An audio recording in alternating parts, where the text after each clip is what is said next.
Jika harga pupuk naik dan Anda mengeluh, jika harga bibit naik dan Anda juga masih mengeluh, jika harga pestisida juga naik dan Anda masih mengeluh, Anda perlu catat baik-baik. Ada teman-teman kita di luar sana, petani-petani Nusantara, yang berada di daerah-daerah tidak menguntungkan seperti Anda. Bukan hanya masalah pupuk yang naik harganya, bukan hanya masalah bibit yang langka dan naik harganya, bukan hanya pestisida yang naik harganya, tetapi mereka harus memikirkan air siraman tanaman mereka yang harus dibeli. Bapak Ibu bisa bayangkan itu. Jadi kalau Anda masih mengeluh tentang harga pupuk yang naik, harga bibit yang naik, harga pestisida yang naik, Anda harus sadar bahwa di luar sana masih banyak sahabat-sahabat petani kita yang air pun dibeli dan harganya pun terus naik.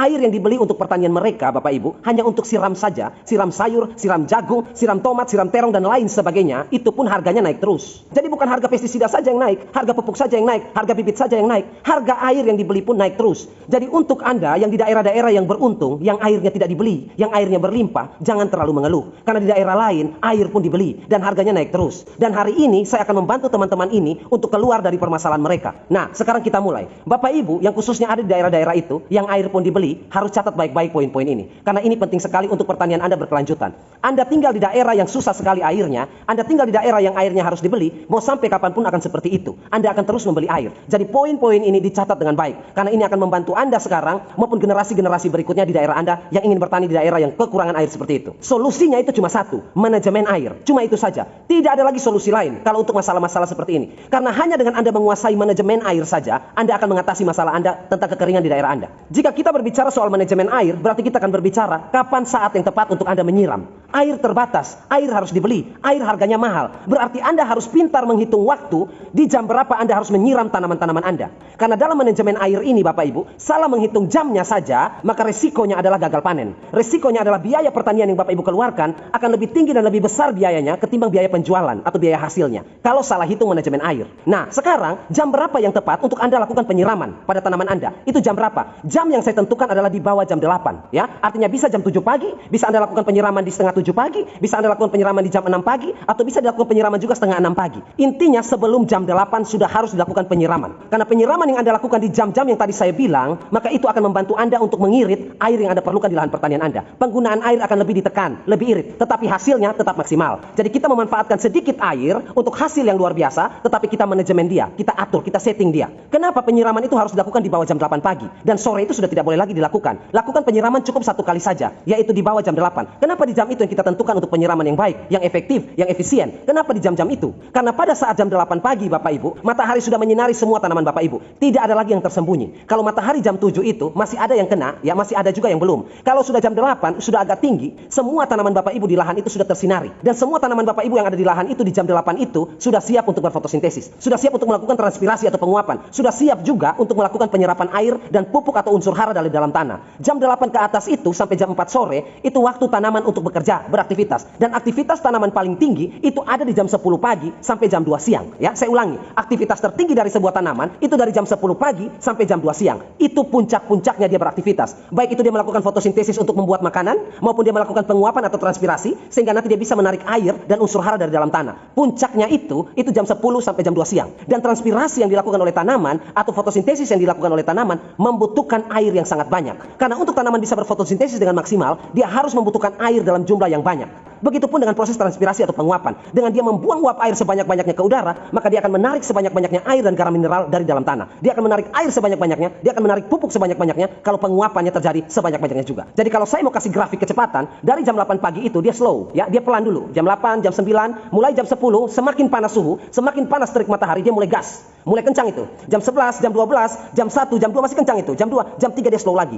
Penyerapannya mulai lambat, ya, transpirasi mulai lambat, fotosintesis mulai lambat. Dia mulai pelan lagi sampai jam 4. Kemudian dia selesai di jam 6. Dan setelah itu jam 7 malam dia mulai melakukan proses yang disebut respirasi atau penguraian makanan. Yang tadi dia bekerja dengan slow, cepat, kemudian lambat, di malam hari dia melakukan fotosintesis reaksi gelap. Artinya tadi siang yang dia membutuhkan air yang banyak untuk berfotosintesis, gula atau glukosa yang sudah ada, hasilnya sudah ada, itu dicerna, dipecah-pecahkan sehingga bisa dialirkan ke seluruh tubuhnya tubuhnya dia. Jadi siang tadi dia berfotosintesis untuk mencari makanan, malam dia melakukan respirasi untuk mengurai makanan itu. Dan keperluan air untuk respirasi di kegiatan malam dia itu tidak banyak. Jadi kalau dari jam 6 sore, jam 7, jam 8, jam 9 balik lagi ke pagi hari, kebutuhan airnya tidak banyak, untuk apa Anda melakukan penyiraman di sore hari? Karena rata-rata petani yang mengeluh tentang air ini, rata-rata penyiramannya di sore hari, tidak dilakukan di pagi hari. Sedangkan tanaman membutuhkan air itu di siang hari. Setelah pagi itu siang, Bapak Ibu. Jadi kalau Bapak Ibu siram di pagi hari, siang yang dia butuhkan banyak itu sudah terpenuhi. Celakanya kalau Anda siram sore, setelah sore itu apa? Apakah siang? Setelah sore itu malam. Setelah malam apa lagi? Subuh. Jadi kalau Anda lakukan penyiraman di sore hari, Bapak Ibu, setelah siram dia masuk malam, tanaman gak butuh air banyak.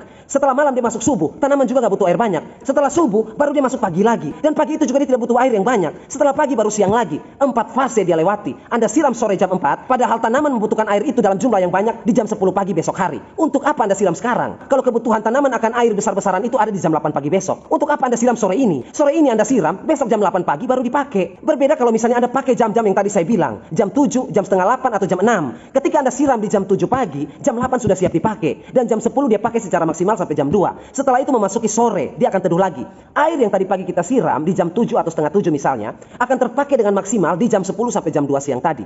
Terpakai secara maksimal. Dan ketika dia memasuki waktu sore, jam 4, jam 5, jam 6 sore, sekalipun pemandangan yang Bapak Ibu lihat dari penyiraman pagi itu, di sore jam 6 atau jam 5 itu tanah sudah kelihatan lembab menuju kering. Tidak masalah. Sekalipun permukaannya betul-betul kering, tidak masalah. Karena setelah sore itu masuk malam, udara sejuk, dingin, tidak ada matahari, tanaman juga tidak memerlukan air yang banyak. Sekalipun penyiraman pagi yang Bapak Ibu lakukan, sampai sore tanahnya sudah kering, tanaman tidak akan mati di situ. Karena kebutuhan airnya sedikit. Karena yang dia lakukan bukan fotosintesis, yang dia lakukan adalah respirasi. Dan respirasi di malam hari tidak memerlukan air yang banyak. Sekalipun Anda siram pagi dan sore sudah nampak kering, tanaman itu akan baik-baik saja melewati malam ini, masuk ke subuh, lalu pagi lagi. Sekalipun tanahnya dalam kondisi kering, karena dia tidak membutuhkan air yang banyak. Begitu masuk jam 7 pagi lagi, kondisinya sudah kering, Anda bisa melakukan penyiraman yang sama. Dan seperti itu terus. Anda cukup melakukan penyiraman 1 kali saja, itu sudah cukup. Celakanya kenapa Anda siram 2 kali, pagi dan sore di musim kemarau atau musim panas, ya karena Anda tidak tahu mekanisme ini. Anda juga belum mendapatkan informasi soal transpirasi, fotosintesis maupun respirasi. Anda belum tahu tentang itu. Makanya yang Anda lakukan di musim kemarau adalah penyiraman 2 kali,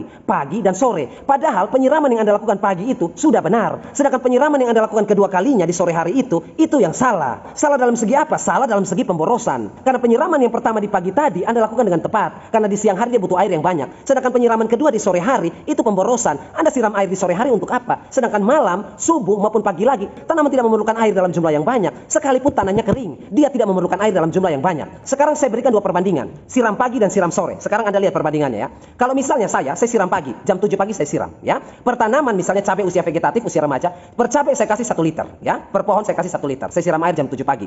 Setelah itu tanahnya akan basah kuyup. Oke ya. Jam 8 dia mulai berfotosintesis, mulai transpirasi terjadi. Jam 10 maksimal tanah masih basah. Jam 11 tanah masih basah. Sampai jam 2 siang tanah masih basah. Kemudian masuk jam 3 tanah mulai lembab. Masuk jam 4, jam 5, jam 6 tanah kelihatan kering di atas permukaannya, tetapi di dalamnya masih lembab. Dan itu sudah jam 6 sore.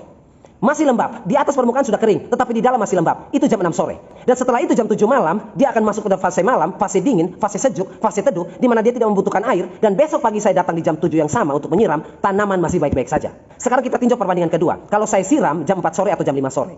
Ketika jam 5 sore saya siram atau jam 4 sore saya siram, maka tanaman akan memasuki fase malam, fase gelap. Air yang tadi saya siramkan apakah tetap? Tentu saja tidak. Sekalipun udara dingin sejuk di malam hari, tentu saja penguapan akan terjadi, sekalipun kecil.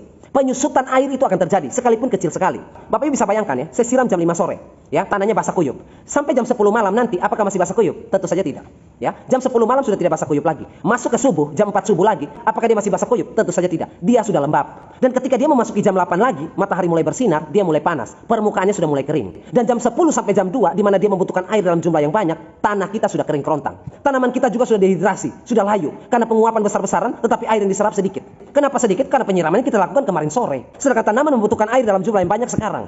Dan alhasil ketika jam 5 saya pergi lagi ke lahan untuk menyiram di hari berikutnya, tanaman yang saya jumpai sudah kekeringan dan dehidrasi. Karena apa? Karena penyiraman jam 5 sore saya ini, dia akan melewati fase malam, dia akan melewati fase subuh, dan dia akan melewati fase pagi, baru dia sampai ke jam 10 pagi. Bapak Ibu bisa bayangkan, waktu sepanjang itu, air ada dalam tanah, apa tidak menguap? Sekalipun kecil, dia akan menguap. Berbeda dengan kita lakukan aplikasi penyiraman di waktu pagi tadi, sebelum jam 8. Kita siram, tanahnya masih basah kuyup, dan ketika ketika jam 10 sampai jam 2 siang, transpirasi besar-besaran, penguapan besar-besaran, fotosintesis besar-besaran, disitulah tanaman menyerap air besar-besaran. Karena tanahnya basah kuyup. Kenapa bisa basah kuyup? Karena baru jam 7 tadi saya siram. Bapak Ibu bisa bayangkan kalau saya siramnya kemarin sore jam 4 atau jam 5. Apakah jam 10 sekarang tanaman masih basah kuyup? Tentu saja tidak. Itu yang saya maksudkan dengan manajemen pengelolaan air. Karena di daerah-daerah Anda yang air pun harus dibeli, penggunaan air itu harus berhati-hati. Jadi untuk teman-teman semua yang sering bertanya di WhatsApp Sisi Lain Tumbuhan, silakan lakukan metode ini. Hentikan penyiraman pada sore hari dan beralihlah pada penyiraman pagi hari. Karena dengan begitu Anda bisa menekan biaya pengeluaran untuk pembelian air siraman pada lahan pertanian Anda. Ya, kurang lebih seperti itu saja penjelasan saya untuk Anda semuanya. Diskusi kita sore ini semoga dapat membantu dan menambah referensi lebih banyak lagi untuk Anda.